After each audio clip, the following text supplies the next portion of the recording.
अल्हम्दुलिल्लाहि वकफ़ा वसलामुन अला इबादिहिल्लज़ीना इस्तफ़ा व अला आलिहि व अस्हाबिहिल मुज्तबा अम्मा बअद फ़अऊज़ु बिल्लाहि मिनश शैतानिर रजीम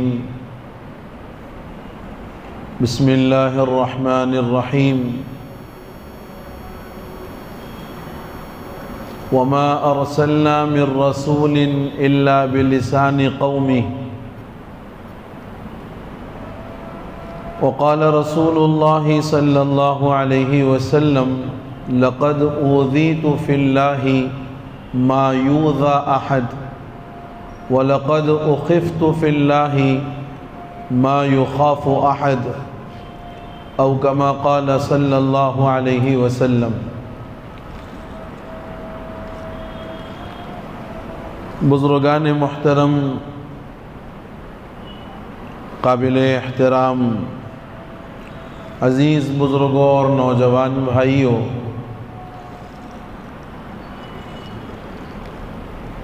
नबी मुकर्रम सल्लल्लाहु ताला अलैहि वसल्लम 40 साल की उम्र मुबारक में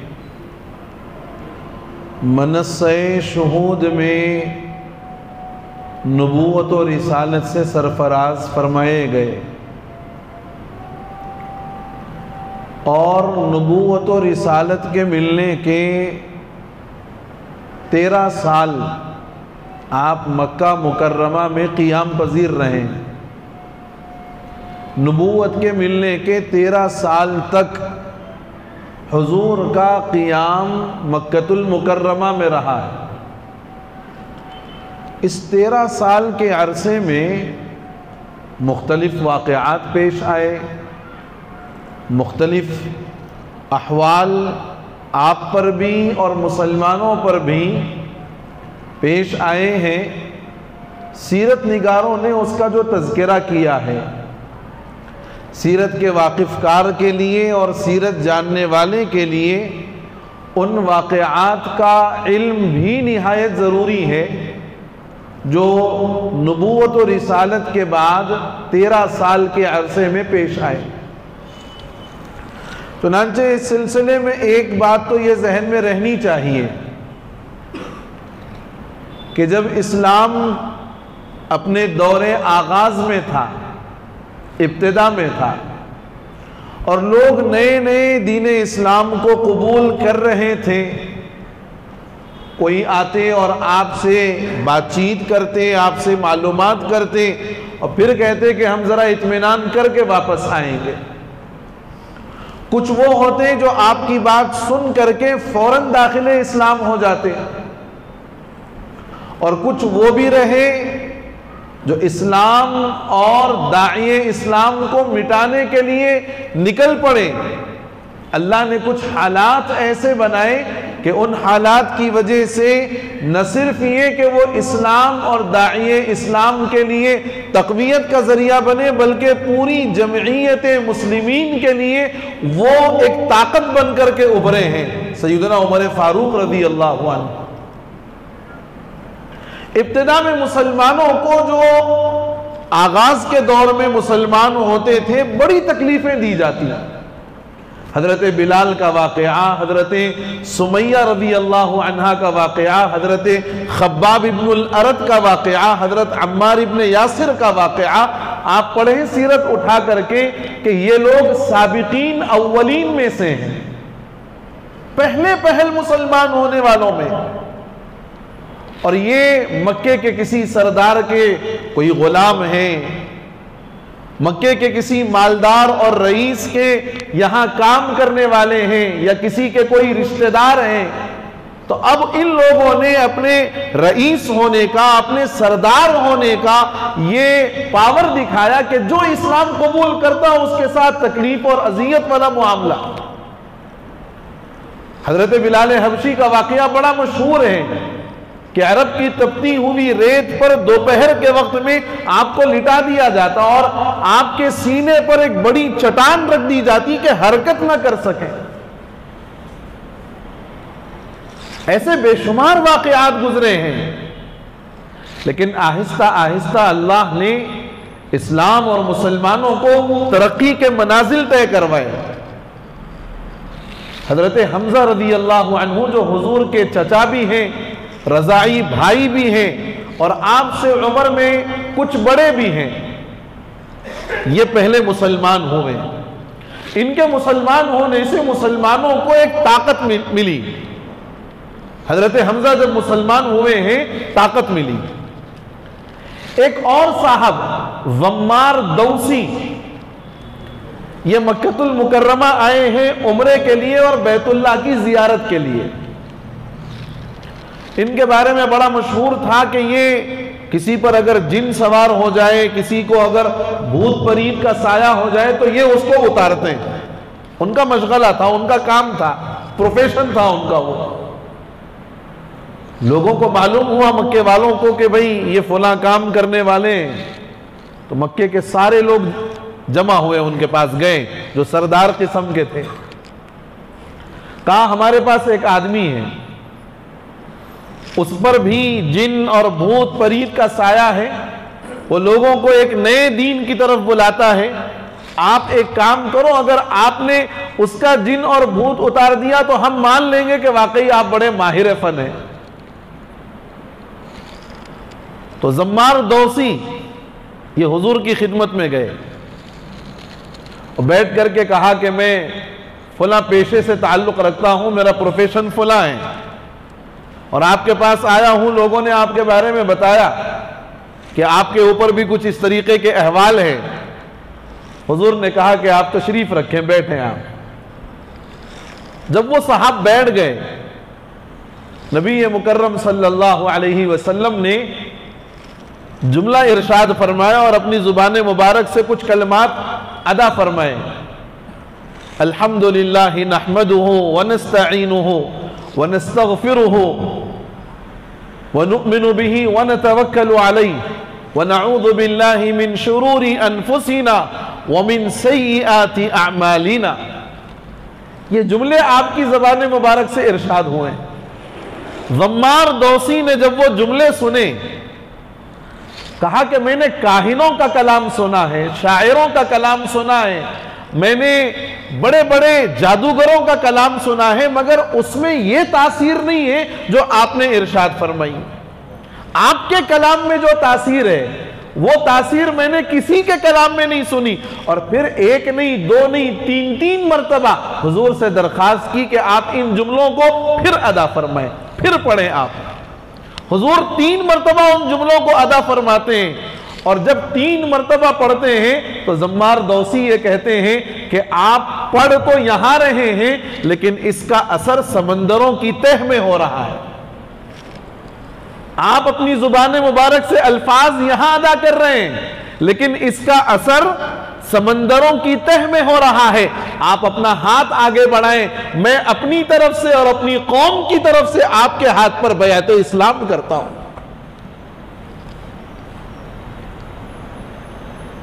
जो गए थे इस उन्वान पर कि अगर नऊज़ु बिल्लाह ऐसी कोई बात है तो हम उसको खत्म कर दें, उस चीज को हम निकाल दें, लेकिन हुजूर के जब कदम मुबारक के पास पहुंचे, हुजूर के दरबार में जब पहुंचे, तो फिर हुजूर का असर ऐसा हुआ कि खुद हुजूर के आशिक और दीवाने बन के वापस आए।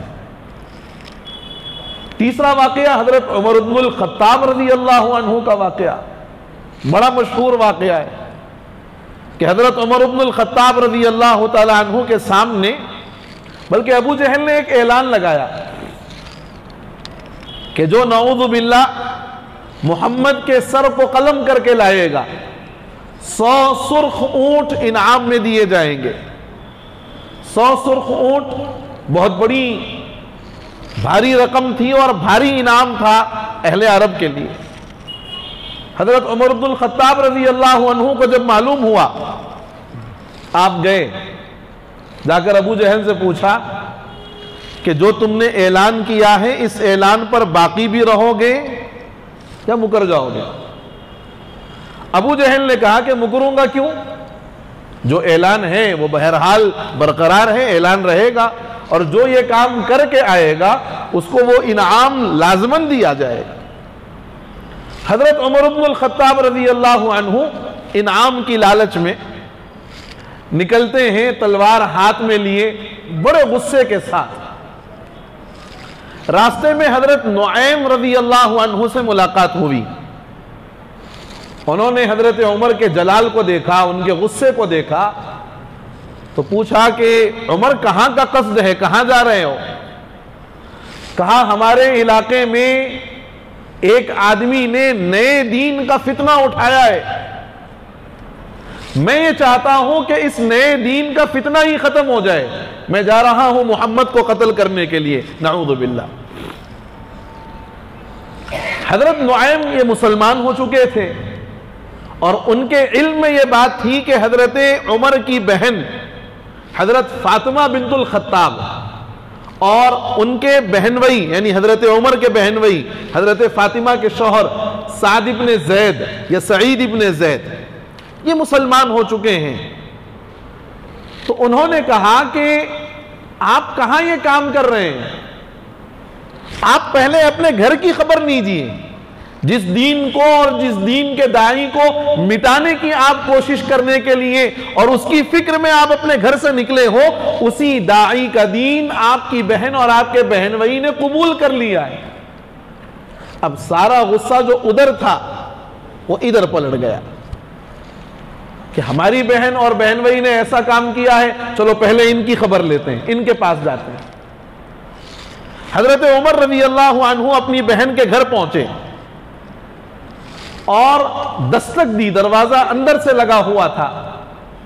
एक और साहब थे जो हजरत उमर की बहन और उनके बहनवई को कुरान पढ़ा रहे थे, कुरान सिखा रहे थे। वो फौरन अंदर चले गए हजरत उमर की आवाज पर। बहन ने दरवाजा खोला और वो औराक जो पढ़ रहे थे उन साहब के पास, जल्दम जल्दी में वो औराक बाहर ही रह गए। हजरत उमर ने जब उन औराक को देखा कुरान के, तो अपनी बहनवई को मारना शुरू किया, पीटना शुरू किया। इतना मारा, इतना पीटा कि खून निकल गया। अब अपने शौहर की ये हालत देख हजरत फातिमा बिन्तुल खत्ताब, हजरत उमर की बहन, वो भी दौड़कर आई और अपने शौहर को बचाने की फिक्र की। हजरत उमर ने आओ देखा ना ताओ देखा, बहन को भी मार दिया और ऐसा मारा कि उनके भी खून निकल आया। लेकिन बहरहाल वो भी खत्ताब की बेटी थी, हजरत उमर की बहन थी। उन्होंने कहा कि उमर इसलिए मारते हो कि हमने दीन हक को कबूल कर लिया है, उमर इसलिए सताए, उमर इसलिए हमको तकलीफ दी जा रही है कि हमने दीन हक को कबूल कर लिया है।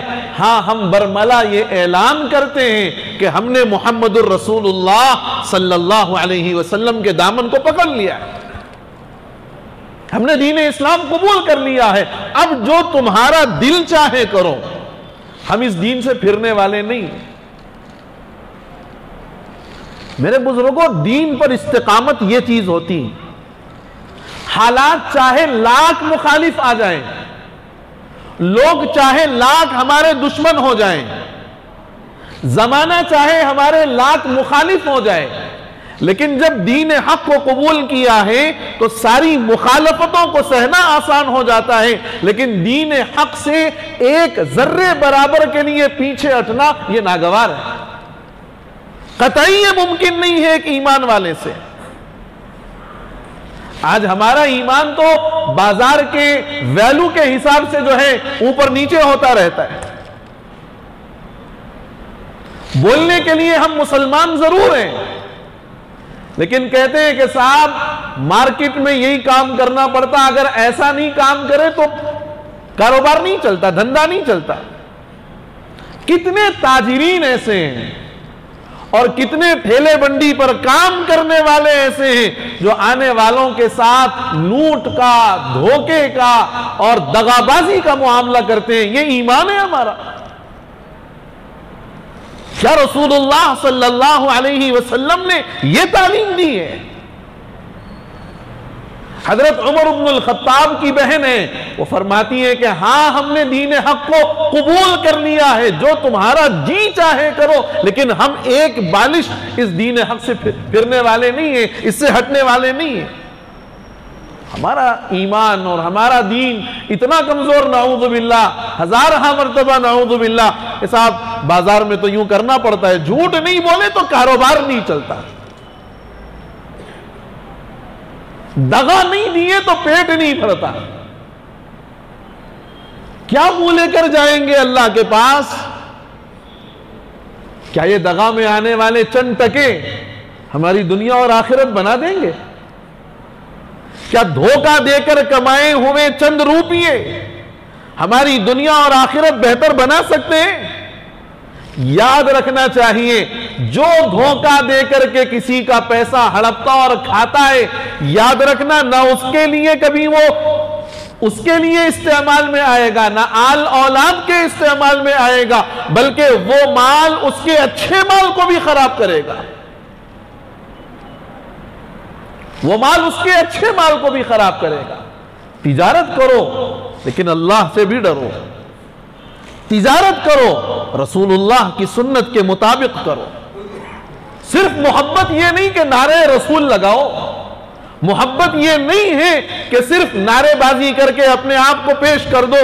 मोहब्बत ये है कि जो आपके आशिक को पसंद है, जो आपके माशूक को पसंद है, हर चीज इख्तियार करना ये इश्क की दलील है। हुजूर हमारे माशूक हैं, हमें हुजूर से मोहब्बत है, हमें हुजूर से अपनी जान से ज्यादा इश्क है। ठीक है, हमारा इश्क मुबारक, सर आंखों पर हमारा इश्क, लेकिन दावों ही के लिए नहीं, अमल के लिए।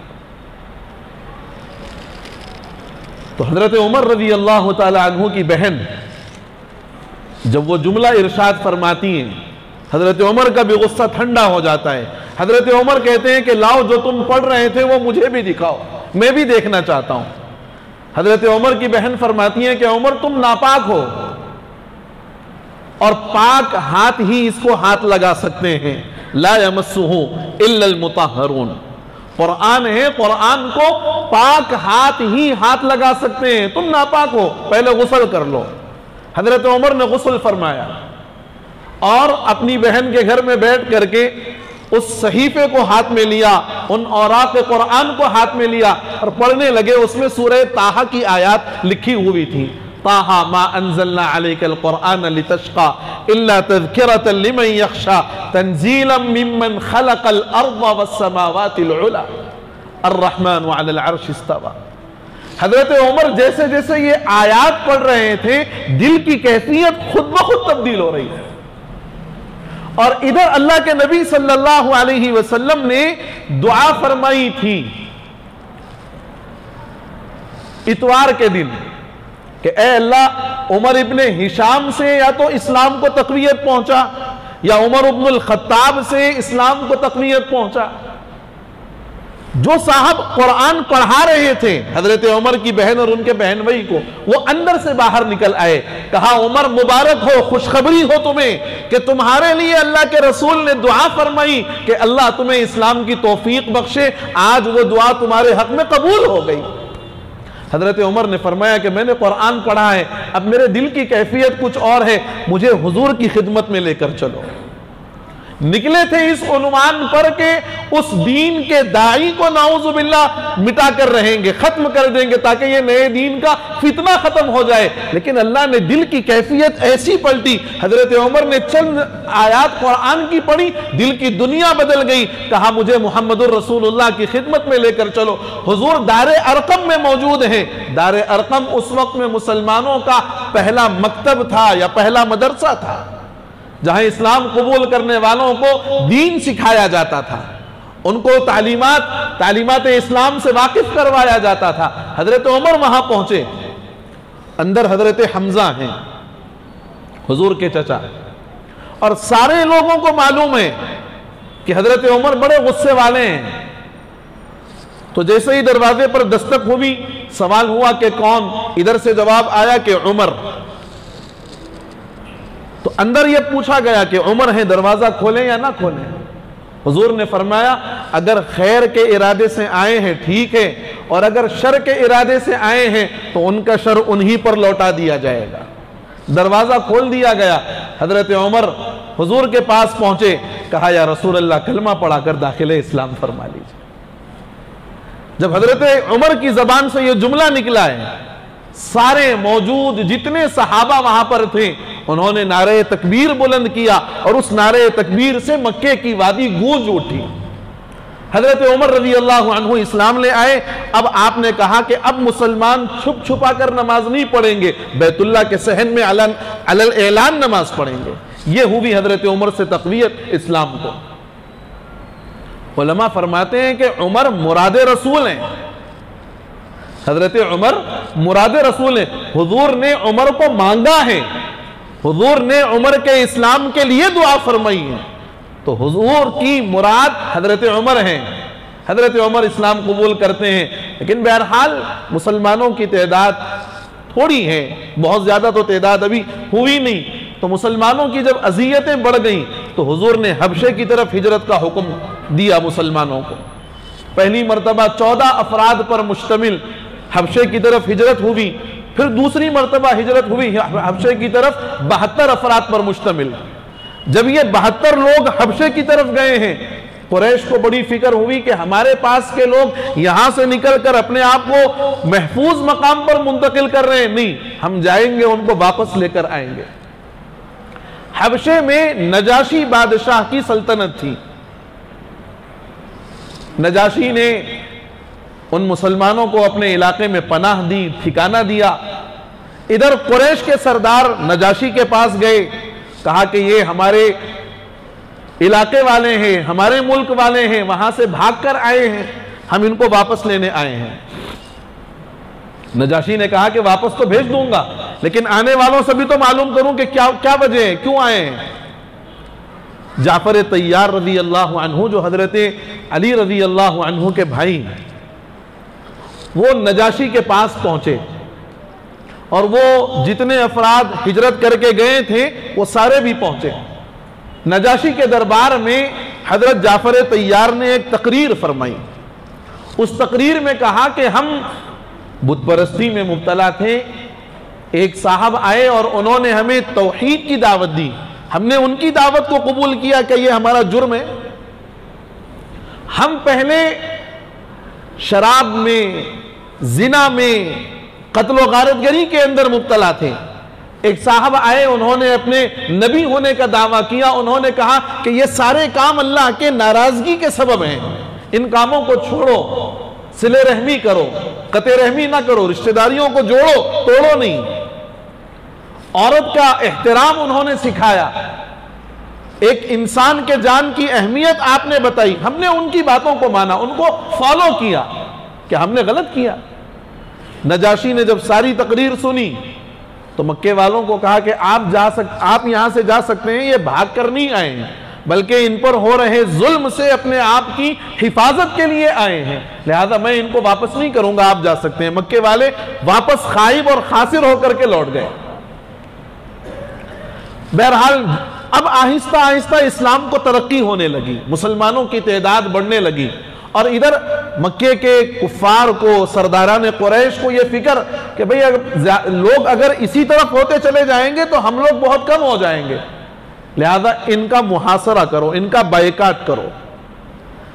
शेब अबी तालिब, शेबुन कहते हैं घाटी को, और अबू तालिब उस वक्त हुजूर के सरपरस्तों में से थे। आपने अपने खानदान वालों को और तमाम मुसलमानों को लेकर एक घाटी में अपने आप को महसूर कर लिया। आपका सोशल बाइकाट किया गया। सोशल बाइकाट, कोई इनसे बात नहीं करेगा, कोई इनसे अपने जो है तिजारती लेन देन नहीं रखेगा, कोई इनसे अपने निकाह के ताल्लुकात नहीं रखेगा, कोई इनके पास आना जाना नहीं करेगा, ये जैसे रहे वैसे रहने दें, इनसे दूरी इख्तियार करो। बाज़ रिवायात में है, सहाबा ये फरमाते हैं कि शेब अबी तालिब 3 साल तक का ये मुहासरा रहा है।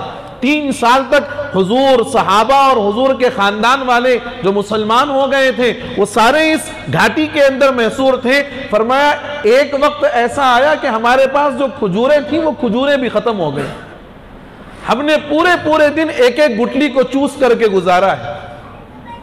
और बाज मर्तबा हालात ऐसे भी आए हैं कि दरख्तों के पत्ते हमने तोड़े हैं, उनको हमने चबाया है, और उन दरख्तों के पत्तों को चबाने की वजह से इजाबत का हमारा ये हाल था जैसे बकरियों की मेंगनियां आती हैं, ऐसे ही हमें इजाबत आया करती थी।